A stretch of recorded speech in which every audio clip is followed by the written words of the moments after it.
Antonio Cánovas del Castillo nació el 8 de febrero de 1828, habiendo fallecido en Guipúzcoa el 6 de agosto de 1897. Cánovas, portavoz del partido alfonsino, conservador, preparaba el regreso de Alfonso XII, el cual se encontraba en el exilio en Gran Bretaña, tras el fracaso de la Primera República. Ganó las elecciones con el Partido Conservador. Partían del principio de soberanía compartida.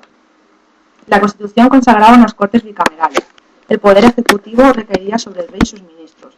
El Partido Conservador de Cánovas compartía el poder con el Partido Liberal de Sagasta.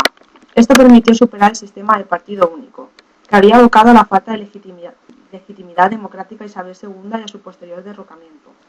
El nuevo panorama permitirá una mayor estabilidad, pero el encorsetamiento del sistema a la larga, con una alternancia política ficticia, causará graves problemas que desembocarán en la corrupción política, cuya base estaba en el denominado caciquismo.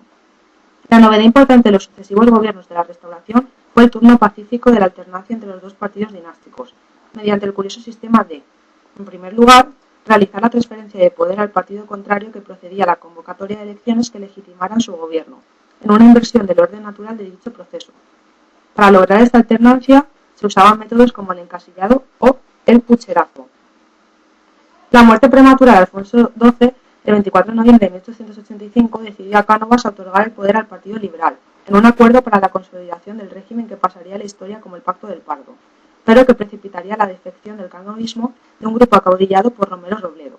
El nuevo gobierno de Sagasta y primero de la regencia se nombró el 25 de noviembre de 1885, convocando elecciones para el 4 de abril del siguiente año.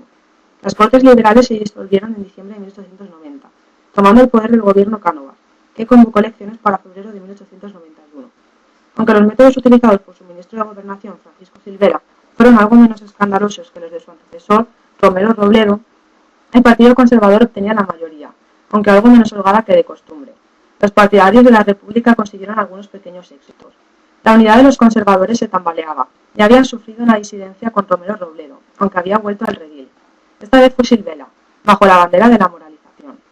Su defección llevó a la dimisión de Cánovas en diciembre de 1892 y dejó paso al tercer turno liberal. El conflicto de Marruecos y el último acto de la crisis colonial ultramarina llevaron a Sagasta a ceder el poder a Cánovas en marzo de 1895. El dirigente conservador gobernó un año con el apoyo de la mayoría liberal, hasta las elecciones del 12 de abril de 1896, que se celebraron con la abstención de la Unión Republicana, dividida tras la muerte de Ruiz Zorrilla, el paso de muchos republicanos a las filas liberales y la posición de los federalistas de Pi Margall, de apoyo a la autonomía o independencia de Cuba. Como novedad, se presentaron por primera vez candidaturas socialistas, aunque no consiguieron ningún acta. Como era previsible, la mayoría fue para los conservadores, aunque las magnitudes de las victorias de los partidos del turno iban decreciendo. El asesinato de Cánovas, junto al momento más crítico de la guerra de Cuba, además de las querellas internas en las filas conservadoras, precipitó el retorno al poder de Sagasta.